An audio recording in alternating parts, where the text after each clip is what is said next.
In this delightful tape, Maharishi identifies Shiksha as the origin of yogic flying.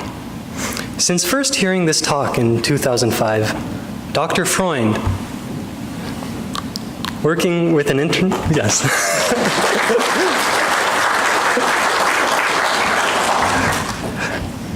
Dr. Freund, working with an international team of Vedic scholars, has been researching the field of Shiksha in order to understand precisely and in what sense Shiksha is the origin of yogic flying.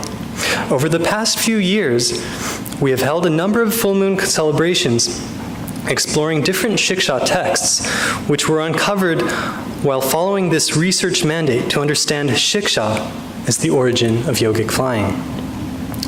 Tonight we are celebrating another milestone in this project of unfolding the knowledge of Shiksha. That milestone is the publication on Amazon of a book on Paniniya Shiksha.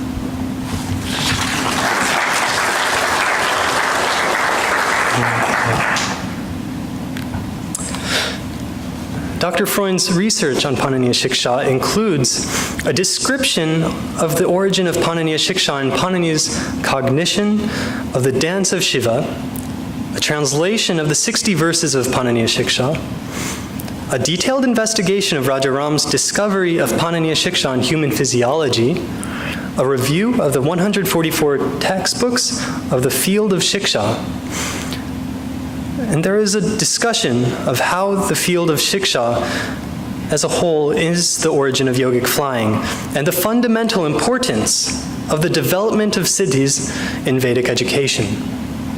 In tonight's full moon celebration, we are going to present to you all the results of this research on the origin of yogic flying. And to begin, we will have Panini's life story. Panini was a disciple of Varsha, an ancient grammarian. He was not a great intellect as a student. He was too dull to participate in the discussions and debates about grammar enjoyed by the other disciples of Varsha. The wife of the master advised him to go to the Himalayas to propitiate Lord Shiva. Through his deep meditations and austere practices, he gained the favor of Lord Shiva. Shiva performed for Panini his cosmic dance, the dance of Shiva, and that's what is depicted here. In this dance, although it's not shown here, Shiva carried a damaru drum. Panini saw Shiva beat on the drum 14 times, and each time a different sutra was heard. And these are the 14 Shiva Sutras. On the basis of the Shiva Sutras, Panini wrote the great treatise of the Ashtadhyayi. He returned from the Himalayas and challenged the foremost disciple of Varsha, Vararuchi, to debate. After 7 days of discourses, Panini won this debate, and Vararuchi is said to himself have gone to the Himalayas to propitiate Lord Shiva, and thereby gain great insight into Panini's grammar. He wrote a great commentary on Panini's grammar, which was incorporated in the present-day text called Tribhashya Ratna. And here's a picture of the damaru drum, which Shiva played as part of his great cosmic dance. And to play the damaru drum, one twirls the drum so the balls on the wood on the end of the string strike the drum surface and create a drum beat that reverberates from one side of the drum to another.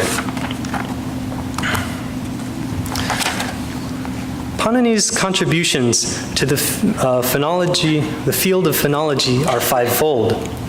1. He cognized the 14 Shiva Sutras, which were given to him by Lord Shiva. They were successive drum beats in Shiva's performance of his cosmic dance. 2. He explained the mechanics of development of speech from Atma, the unbounded self within.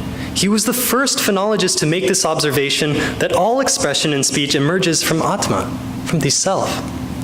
3. He synthesized Shiksha into a holistic science. All the other Shiksha texts were written to teach pronunciation in one or another of the 4 Vedas. Panini incorporated the teachings of all the ancient Shiksha belonging to all the different Vedas into one all-encompassing science of Shiksha. for he laid the groundwork for an educational system based on gaining perfection through Vedic education. 5, he precisely captured in speech the expressing quality of consciousness, corresponding to the quality of expression in the medial cervical ganglion. And I'd like to emphasize here that expressing is the quality that's correlated with Shiksha by Rajaram. And so here are the Shiva Sutras presented, and these present the Sanskrit alphabet. This is just the alphabet, nothing else. The power of the Shiva Sutras is in the sequence of letters which it presents. So I think it would be kind of fun if we were to all recite it together now. We can go kind of slowly. A, I, Rik, E, Om, I, Ouch, Hayavarat, Lan, Nyan, Man, Nga, Na, Nam, Taban, Kata, Tash, Japa, Ga, Da, Dash, Ka, Pa, Cha, Ta, Ta, Cha, Ta, Tav, Ka, Pai, Sha, Sha, Sar, Hal. And this is how it works. Notice that there are two kinds of letters that make up each sutra. Full letters of the alphabet, and the last letter of each line is a half letter. These are marker letters called anubandhas, and they're not counted as letters of the alphabet. The first sutra ends with the anubandha, ñ. So the letters of the alphabet are A, I, and U only. Now, if you start with any letter of the alphabet and end with the anubandha that occurs after it in sequence, that pair of letters is called a pratyahara sutra and includes all the letters of the alphabet starting with the first letter and continuing on up to the anubandha stop letter. So if we take the most common pratyahara sutra, ach, that means A, I, U, R, E, O, I, and Au. That means all the vowels. The Shiva Sutras give us an extremely concise way to point to the collections of letters.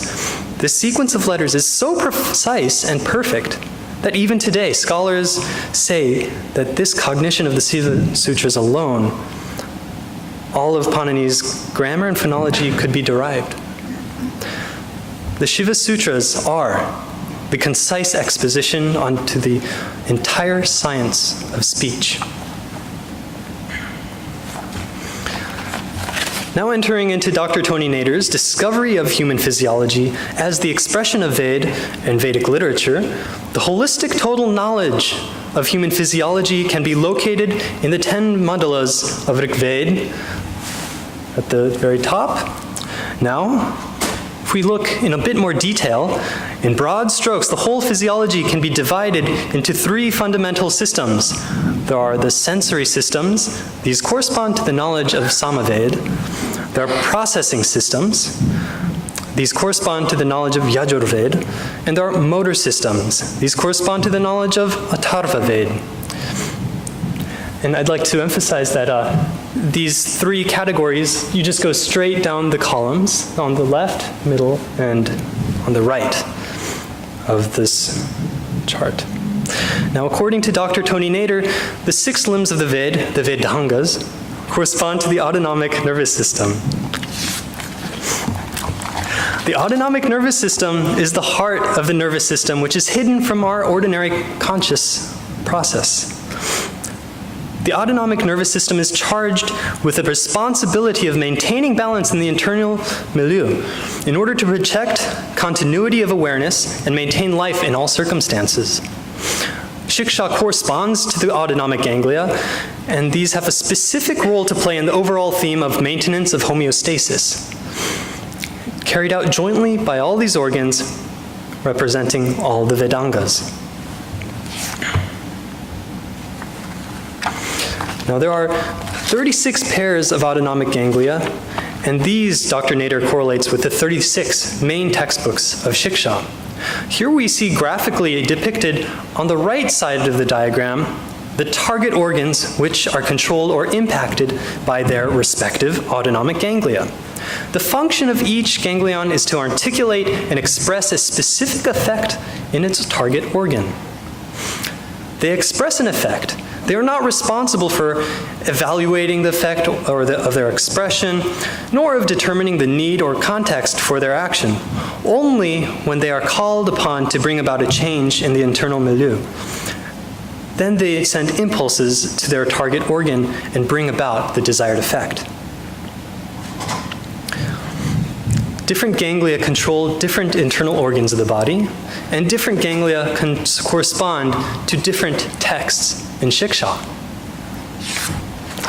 Most of the pairs of autonomic ganglia are located in two chains that run on either side of the spinal cord, from the top of the neck down to the tailbone. These are called the sympathetic trunks. The ganglia are thickenings in each trunk, discrete bundles of motor neurons which occur at specific locations and which carry out specific functions. Here we see the whereabouts of the middle cervical ganglion, the ganglion which Dr. Tony Nader has associated with the Paniniya Shiksha. Now, if you see, it's right where the neck is. It's right inside there. And here is a closer view of this specific area. This is the sympathetic trunk in the neck. And here we see that there are three ganglia, and one is called the middle cervical ganglion, naturally, the one in the middle. All the autonomic ganglia receive their inputs from the central nervous system via the spinal cord. They are all ultimately controlled by the hypothalamus in the brain. Each ganglion has its own unique outputs. These are the nerve fibers which connect to the target organs which that ganglion controls. The main output of the middle cervical ganglion is the middle cardia nerve. And this is the most important one as it innervates the heart. The second output follows the thyroid artery and branches off to innervate the larynx, trachea, pharynx, and upper esophagus. The third output joins the C5 and C6 cervical nerves, which innervate the skin, blood, and vessels and muscles of the shoulder, arms, and neck. Now, these three outputs of the middle cervical ganglion give us a picture of what is unique and common about the middle cervical ganglion, and correspondingly, what is unique and what is common in Paniniya Shiksha. The principal output is to the heart of the middle cervical ganglion, and correspondingly, in Paniniya Shiksha, it gives special importance to the self, which according to the Upanishads resides in the heart. The second output of the cervical ganglion is to the larynx, the trachea, the pharynx, and upper esophagus. And these are structures involved in phonation and in pronunciation of the sound ah. Ah is part of every letter in Vedic language. This makes Paniniya Shiksha a general Shiksha applicable to all the Vedas. The third output targets sympathetic receptors in the skin and blood vessels of the upper limbs, neck, and shoulder muscles.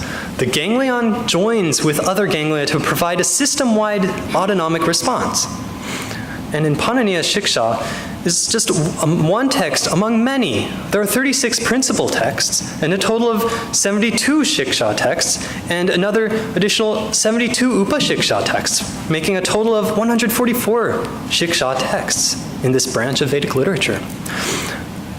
What is unique and what is common about Paniniya Shiksha is reflected in what is unique and what is common in the activities of the medial cervical ganglion.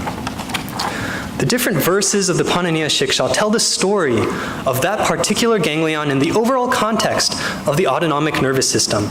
Here, Dr. Freund shows the correspondence between the individual verses of the text and the intelligence which is underlying the functioning of this specific pair of autonomic ganglia. Verse 1 is the hypothalamus.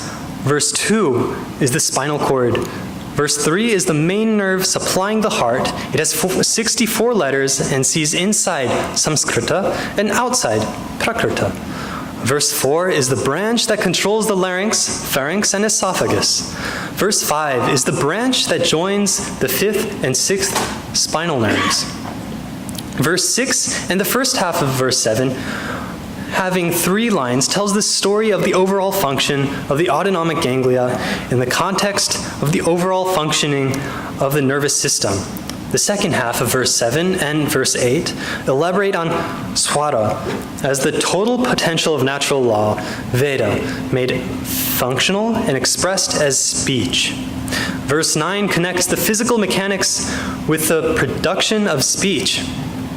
Verse 10 identifies 5 parameters of the complete and perfect science of speech. Verse 11 to 59 expound the science of speech with 1 verse for each of the 49 maruts. And verse 60 connects the perfection of speech back to the starting point in the self-referral being, pure silence of Lord Shiva, describing perfect speech in terms of complete affluence of life in the state of full enlightenment. Now, here I'd like to share verse 6 and the first half of verse 7 as they are considered to be the master verse through which the entire body of Paniniya Shiksha may be understood. The story starts with the self in a state of perfect balance with the intellect. This is the state of pure consciousness, pure wakefulness, samadhi, measured by global alpha EEG coherence. This is a state of singularity where there is only pure wakefulness and there are no objects, no fluctuations in awareness. The self is represented in the cerebral cortex. The intellect is represented by the thalamus. The time it takes for an impulse to travel from the cortex to the thalamus and back along the corticothalamic circuits is exactly the time of 1 alpha wave. Global alpha coherence means that this whole brain is restfully alert. This state of pure transcendence is disturbed by the occurrence of fluctuations in the internal milieu. These fluctuations challenge the bliss of the self and awaken the intellect to take action, to restore the state of perfect balance. Then the mind becomes engaged with the purpose of taking action to restore balance. The mind, symbolized by the moon, is the hypothalamus in the physiology. The hypothalamus is the organ which presides over the autonomic nervous system. The hypothalamus strikes the fire in the body. The fire in the body is the brain stem and spinal cord, which appear like tongues of flame emerging from the head, and which administer the activities of the various organs which restore balance in the physiology. The Agni are the motor neurons in the brainstem and spinal cord, which are directly connected to the motor neurons in the autonomic ganglia. So the mind strikes the motor neurons in the brainstem, and now those motor neurons activate the various autonomic ganglia called the maruts by Panini. From the autonomic ganglia, the impulse travels onto the target organs of the autonomic ganglia. Most of these target organs are located in the chest cavity. Then the impulse creates the desired effect in the target organ. This activity in the target organ gives rise to the activity which restores balance, restores the self. The autonomic ganglia act to express a specific effect, mandated by the hypothalamus. This effect restores balance. These mechanics expand the territory of influence of the self to incorporate fluctuations within its own nature. The result is that transcendental consciousness becomes lively, warmed up, awakened to its own infinite potential. The expansion that takes place through the creation of Swara is the expansion of the power, influence, and stability of the corticothalamic circuits, which originally give rise to the experience of being. These verses not only explain how sound is produced, starting with Atma, but they also describe the sequence of steps by which the silence of unmanifest being flows, and by flowing expands more and more within itself. This is the expansion quality in Shiksha brought to light by this master key verse of the Paniniya Shiksha. Now, let's listen to the pundits recite these verses. Atma buddhya sametyarthan anoyungte vivakshaya manah kayagnimayanti saprerayati marutam marutastu rasicharan mantram janayate swaram. Atma buddhya sametyarthan anoyungte vivakshaya manah kayagnimayanti saprerayati marutam marutastu rasicharan mantram janayate swaram. Atma buddhya sametyarthan anoyungte vivakshaya manah kayagnimayanti saprerayati marutam marutastu rasicharan mantram janayate swaram.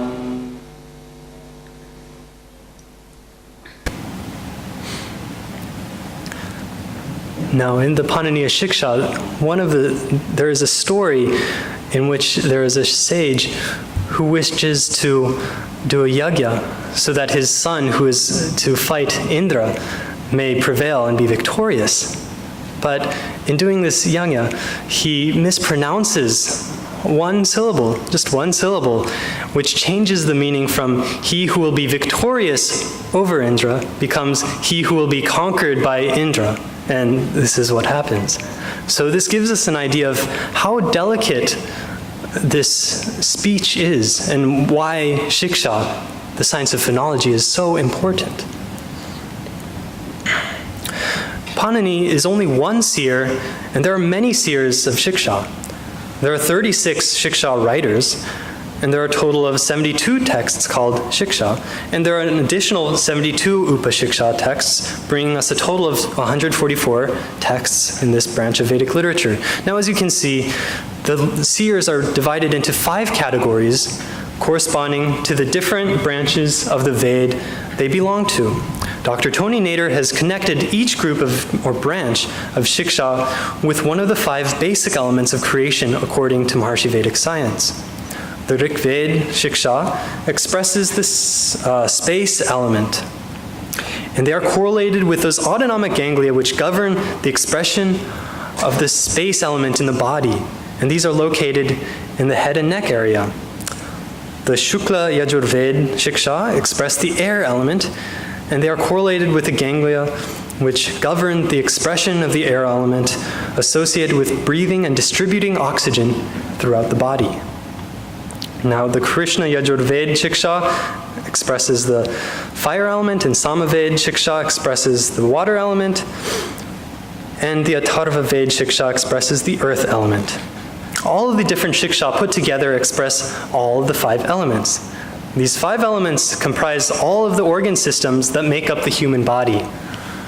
The knowledge of all the Shiksha gives mastery over all the channels of expression of natural law in creation. The combined value of all the 5 elements put together presents the unified field of natural law.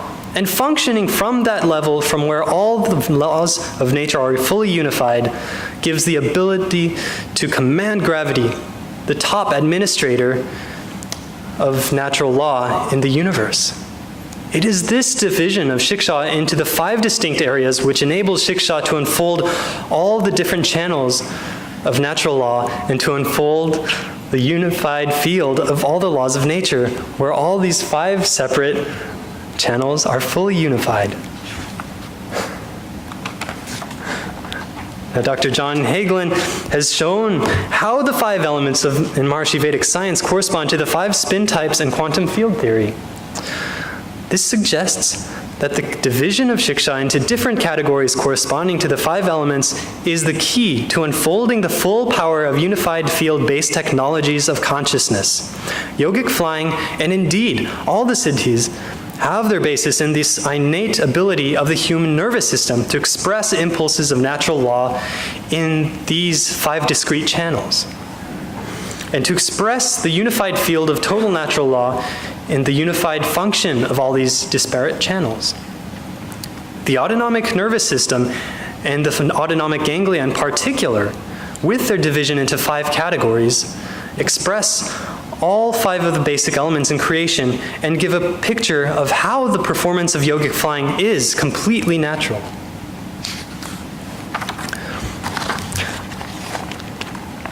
Western scholars have thought for centuries that Shiksha texts were aimed at the beginning students of Vedic study, and they have largely neglected their study. Now, we are suggesting that Shiksha provides the key for unfolding the total value of natural law in human life. These are the same texts, and they do the fundamentals, and they do teach the fundamentals of Vedic recitation. The letters of the alphabet, their duration, their pitch, phonation, and so forth.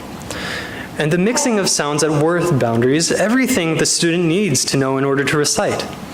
Now, how do we make the jump between a first grade reader for beginners and a group of texts aiming to unfold the full infinite potential of every student? How does it make sense to call a first grade reader a part of the constitution of natural law, something structured in the DNA? Well, Maharishi has proposed that the entire Vedic literature, all 40 branches, are eternal texts, true for all times, and that they are uncreated, not made by any man. They are the expressions of total natural law telling its own story to itself. And Dr. Tony Nader has taken this one step further by showing all the branches of Vedic literature to be intelligence underlying the human physiology. If the Shiksha texts in general and Paniniya Shiksha texts here specifically as an example are impulses of natural law at the basis of creation and are not man-made, then they must be put together in a very special and perfect way. Dr. Freund has made a brief commentary on each verse in Paniniya Shiksha, showing that each verse is completely opposite and complementary to the verse situated opposite when all the verses are arranged in a circle or mandala structure, as you see shown here. He has also shown that one of the basic tenets of Maharishi's Aparushaya Bhasha, the uncreated commentary of the Veda, holds true, that each verse is a commentary on the previous verse. To put together 60 verses with such mathematical precision that they will fulfill this demand to be opposite and complementary, as well as being a natural commentary on the previous verse, is more than could be done by a human intellect. So this is one layer of authentication of the Nitya and Aparushaya nature of Paniniya Shiksha. This makes it plausible and comprehensible that Paniniya Shiksha is an expression of natural law, at the basis of the whole creation, part of the eternal constitution of the universe, and not a man-made textbook. Here we have verses 1 and 31, the starting point of the first half, the descriptive half of the mandala, and the starting point of the second half, the prescriptive half of the mandala. The one exhibits fullness of fullness, the other exhibits the quality of fullness of emptiness, starting to grow toward the fullness of total enlightenment. The first verse is totally abstract, and the 31st verse is fully prescriptive, very practical.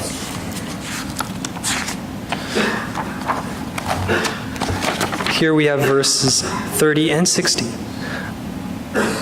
Verse 30 brings together all 5 streams of Vedic phonology in one concrete example, Rativa, the Ranga with a Kampa.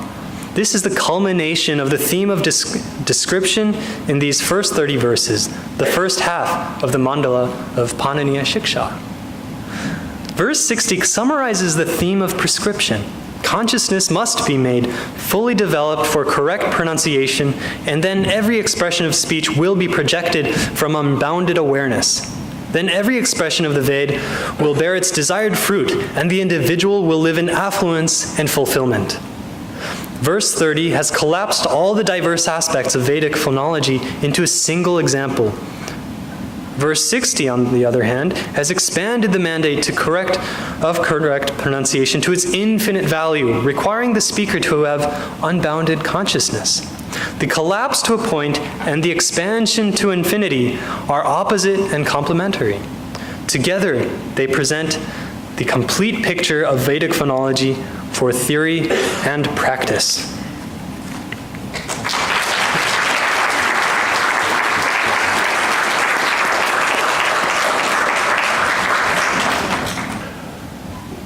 Sai has given a summary of the main themes of our work on Paniniya Shiksha. Now, we're going to shift gears and move from the area of intellectual understanding of Sanskrit phonology to the field of direct experience. Shiksha has a very vital role to play in the awakening of experience. When Maharshi described the origin of yogic flying as the quality of expansion in self-referral consciousness, he was talking about experience. Expansion of self-referral consciousness takes place within pure consciousness. It is like a seed that is planted in the ground, and it takes in moisture from the environment, and it begins to swell. This swelling of the seed is expansion taking place within itself, within its own nature. The seed has not yet sprouted. It has only become warmed up, ready to sprout. This is the expansion of self-referral consciousness.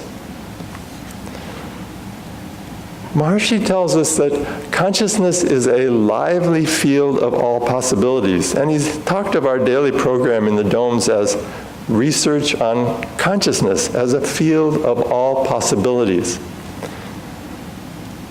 In the very early days of our experience of the Transcendental Meditation program, the experience of pure consciousness may be very hazy, unclear, and unfamiliar. We may know that there was some gap in the experience, but we're not quite sure if it was the transcendent. With more experience, we begin to recognize the transcendental field of pure consciousness as a field of unbounded silence deep within the mind.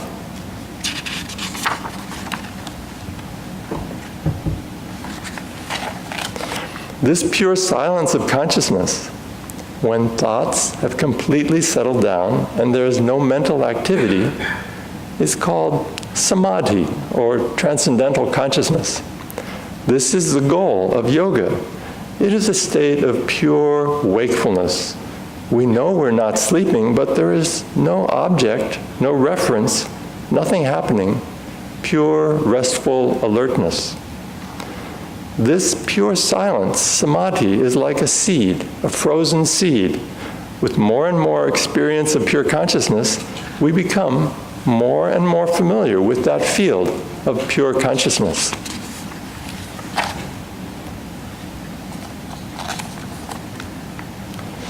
Becoming more and more familiar with pure consciousness means regular practice of transcendental meditation and practice of the advanced techniques of transcendental meditation and practice of the TM City program, where one learns to function from unbounded awareness, and yogic flying, where one harnesses the power of consciousness to lift the body into the air.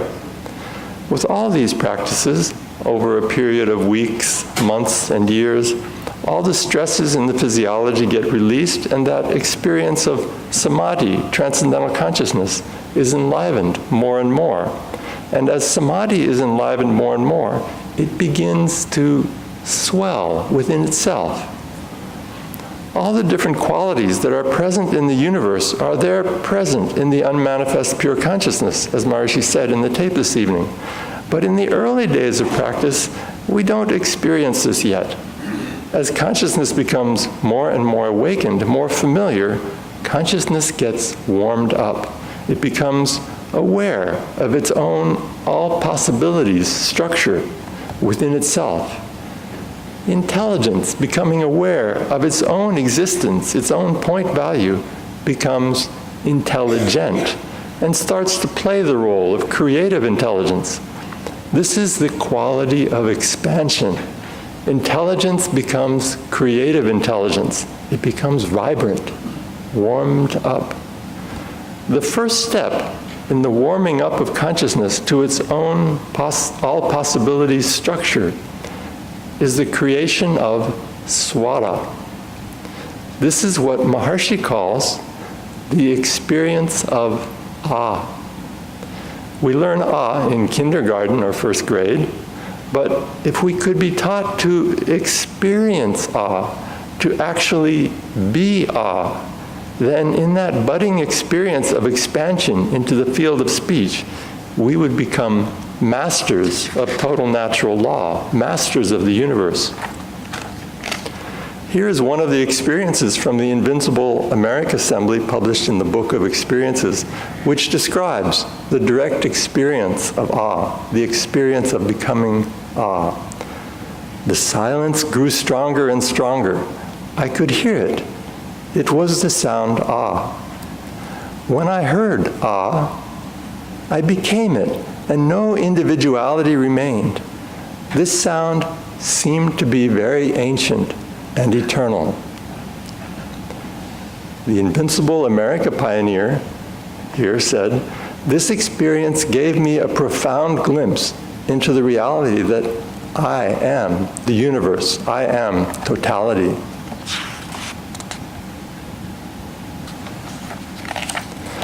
Ah is total speech. It has all the devatas, all the impulses of creative intelligence lively within it. And it is the first letter of Rig Veda. So it is the seed of total knowledge, the home of all knowledge, the home of all the laws of nature. These are characteristics of the transcendental consciousness which we understand intellectually, but we can also experience consciousness as the home of all knowledge and the home of all the laws of nature, and function with the full power of total knowledge and infinite organizing power, because that is the nature of consciousness. The awakening of consciousness to that status, the swelling of the seed of samadhi, is experienced as ah. This is not an intellectual analysis, it is a direct experience by people on the IA assembly.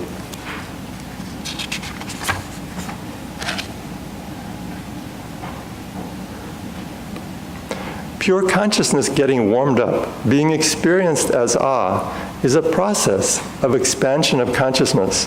Consciousness expanding within itself, swelling up with infinite possibilities. Silence swelling up with the potential for dynamism, the potential for expression. This expansion of the self is called the reverberation of the self. Reverberation is contained in the sound ra in Sanskrit. And the word for the self in Sanskrit is swa. So the warmed up self, the reverberating self, is called swara. Panini's description of the emergence of letters, swaras, from the unbounded self is a description of the process of expansion of the self.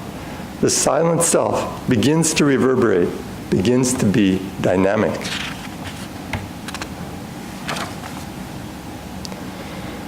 The machinery of speech, which Panini mentions, are the maruts, the Vedic storm gods. And these are the autonomic ganglia that activate all the different organs in the physiology. By activating the internal organs, they put the entire physiology in motion, stirring the physiology to function in support of the mind, in support of the inner self.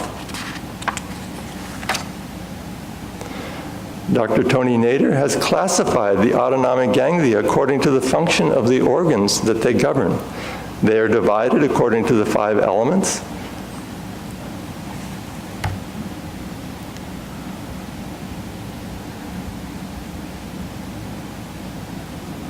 The element air involving the heart and lungs, which bring oxygen to all the cells in the body. The element fire involving the digestive processes that nourish the whole physiology. The element water involving the kidneys and all the organs involved in maintaining order and balance in the fluids in the physiology. Corresponding to these 5 groups of autonomic ganglia, there are 5 groups of Shiksha texts corresponding to the Shiksha belonging to each of the 5 Vedas: Rik, Sama, Krishna Yajur, Shukla Yajur, and Atharva. These elements come up again in the process of collapse of A to Ka. There are 8 stages in the collapse of A to Ka, characterized by the 8 simple vowel sounds, and these represent the 8 values of Prakriti, the 5 elements plus mind, intellect, and ego. Maharshi has described in detail the collapse of A to Ka as involving 8 somersaults of A, and these 8 somersaults or spirals document the transformation of A into the 8 pure vowel sounds in Sanskrit. So as A collapses to Ka, experience reveals that A contains within itself all the pure vowel sounds. Closer examination of these 8 somersaults of A reveals that each simple vowel embodies the qualities of one specific element, one aspect of Prakriti, nature. Even closer examination reveals that the individual somersaults, the individual spirals, are the mandalas of Rig Veda, and the total knowledge of Rig Veda is contained in the very first collapse of A into Ka. This is expansion of self-referral consciousness. Pure silence expanded and was experienced as A, and now A expands further as it collapses into Ka and reveals total knowledge in its completeness already present there in A.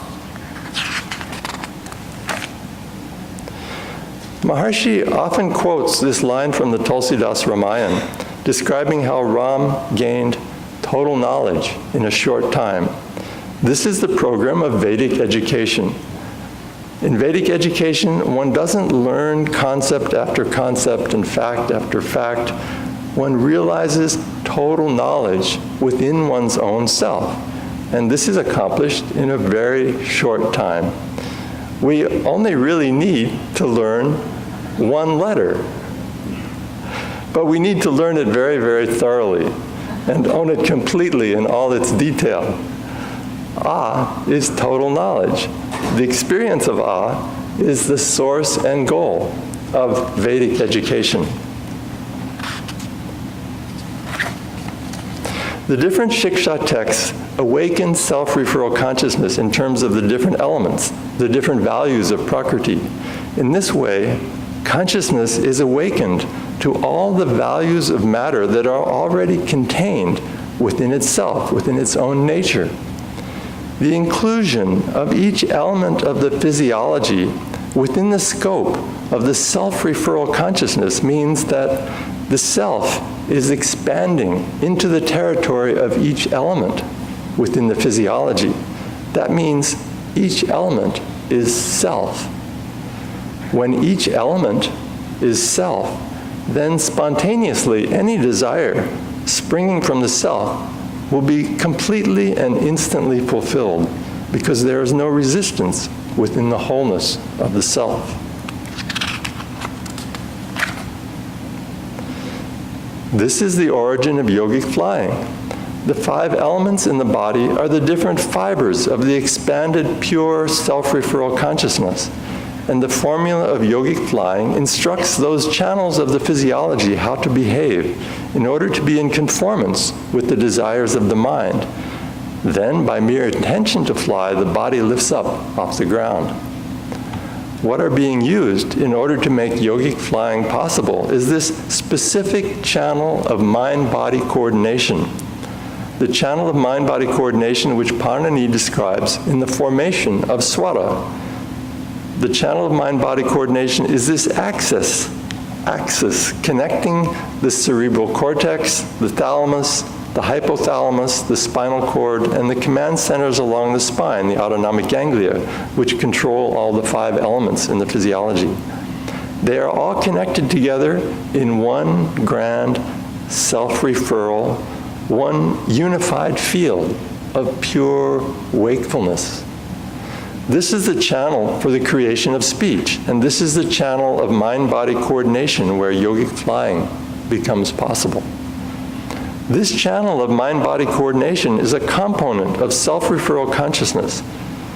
That must be emphasized over and over. In speech and in yogic flying, there is the expansion of the coherence of samadhi, transcendental consciousness.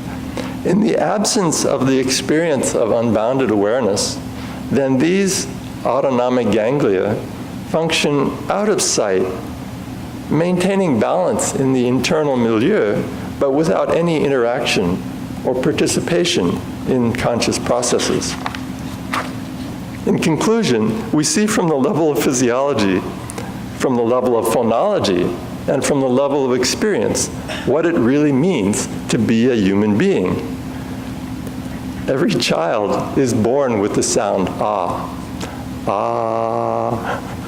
Within the ability to speak is contained the ability to fly. We merely add the Vedic technologies of consciousness, which we practice here in the Golden Domes, and then the full infinite potential latent within every human being on this planet can be fully enlivened. And every human being on this planet can live in complete affluence and bliss, heaven on earth. Vedic education plus human potential.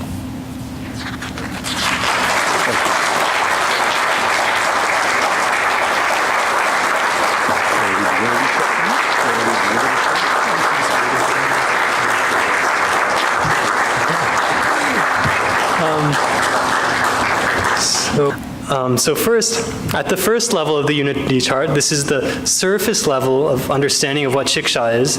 We have Shiksha as an elementary first grade reader for beginning Sanskrit students, teaching the basics of the Sanskrit alphabet.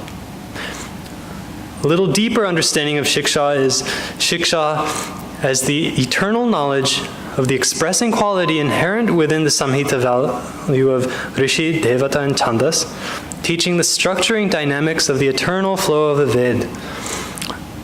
Transcendental consciousness level. Shiksha exhibits the quality of expansion in self-referral consciousness.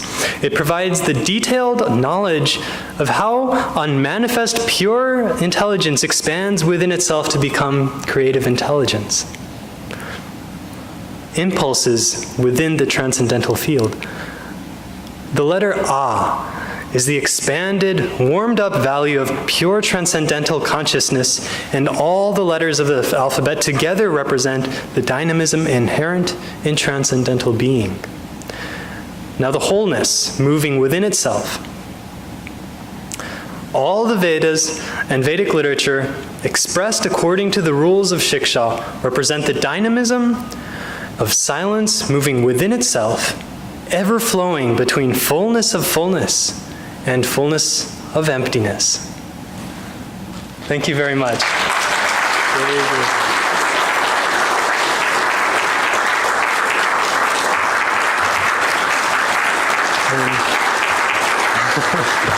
have a copy of the book?